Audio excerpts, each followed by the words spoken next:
ہمیں اپنے گناہوں کو، اپنے ڈاکوں کو، چوریوں کو چھپانے کے لیے اتنی پاک ہستیوں اور اتنے اپنے دین کا جو ہے اس کو شیلڈ نہیں کرنا چاہیے۔ یہ ایک اوپن اور شٹ ٹرانزیکشن ہے۔ فلور آف ہاؤس میں صرف اتنا عرض کر سکتا ہوں کہ یہ ریفرنس ایک انڈیپینڈنٹ ادارہ ہے، نیشنل اکاؤنٹیبلٹی بیورو انہوں نے بنایا۔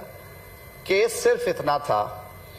کہ جو پیسہ وہاں پہ کانفسکیٹ ہوا وہ ایک انکوائری کے بعد ہوا، اور جو بات حسین نواز صاحب کی گئی ہے، یہ شکایت این سی اے نے on its own so motto نہیں لی۔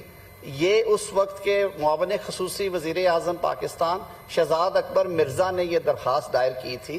انکوائری شروع کرائی تھی حسین نواز کے خلاف، وہ رسیدیں دے کے باعزت بری ہو گئے اور اس گڑھے میں یہ خود گر پڑے۔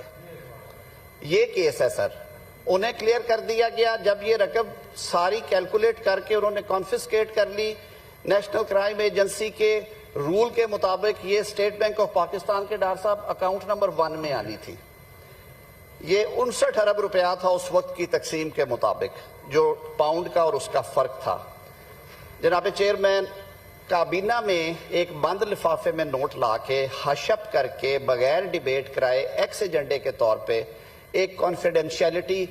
Agreement between N C A and government of Pakistan, وہ کہتے ہیں ملک ریاض اور ان کے درمیان تھا، گورنمنٹ کا تعلق کوئی نہیں تھا، گورنمنٹ آف پاکستان سے ایک ایگریمنٹ کرایا گیا کہ یہ جو ڈیل ہوگی یہ پبلک نہیں ہوگی، اور اس ایگریمنٹ کی آڑ میں، اس کی گارب میں نیشنل کرائم ایجنسی کو اس ڈیل کے بارے میں این او سی جاری کر دیا گیا گورنمنٹ آف پاکستان کی طرف سے، اور ہدایت کر دی گئی کہ آپ یہ ساری رقم جو ہے یہ اسٹیٹ بینک آف پاکستان کو دینے کی بجائے جو ملک ریاض صاحب کا جرمانے کا اکاؤنٹ ہے سپریم کورٹ نے کھولا ہوا جس میں انہوں نے 429 ارب جمع کرانے تھے، آپ یہ پیسے وہاں پہ ٹرانسفر کر دیں۔ یہ چوری پکڑی گئی، اس کے باوجود یہ کہتے ہیں نا کہ ریاست کو نقصان کوئی نہیں پہنچا۔ سپریم کورٹ آف پاکستان نے جب عوامی رد عمل دیکھا، وفاق پاکستان نے ایک درخواست دائر کی پی ڈی ایم دور میں کہ جی یہ رقم جو ہے یہ تو حکومت پاکستان کے عوام کا پیسہ تھا جو یہاں سے لوٹ کے لے جایا گیا تھا، اور رولز کے تحت یہ حکومتی اکاؤنٹ میں آنا تھا، تو سپریم کورٹ آف پاکستان کے حکم کے تابع وہ رقم وہاں سے نکال کے اسٹیٹ بینک آف پاکستان کے حکومتی اکاؤنٹ نمبر 1 میں ڈالی گئی، اور سپریم کورٹ نے یہ آرڈر پاس کرتے ہوئے لکھا کہ اگر ہم اس پریکٹس کو الاؤ کر دیں تو وہ پرانا ایڈیم ہمیں یاد آ جاتا ہے کہ رابنگ پیٹر اینڈ پیئنگ پال، کہ آپ ایک کو لوٹ کے دوسرے کا قرض لٹا دیں۔ تو یہ اوپن اینڈ شٹ سی ایک ٹرانزیکشن ہے، یہ میٹر سب جوڈیس ہے، میں سر اس سے زیادہ نہیں کہوں گا، لیکن میں پھر ایک دفعہ دہراؤں گا۔ اور جو اعجاز چودھری صاحب کے بارے میں بات کی، انہوں نے پروٹیکشن آرڈر کے، آپ نے پروٹیکشن آرڈر جاری کیا، بالکل یہ اتھارٹیز کا فرض ہے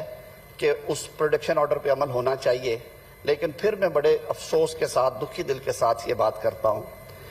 کہ جب نیشنل اسمبلی میں اس وقت کے رکن قومی اسمبلی رانا ثناء اللہ کے پروٹیکشن آرڈر جاری ہوتے تھے، اول تو جاری نہیں تھے ہوتے، اور اگر جاری ہوتے تھے تو انہیں جیل سے پروڈیوس نہیں کیا جاتا تھا، ہمارے احتجاج پہ یہ ڈیسک بجاتے تھے۔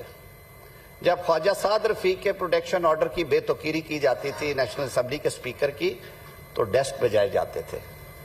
میں یہ نہیں کہتا کہ جو ہوا ہے وہی ہونا چاہیے۔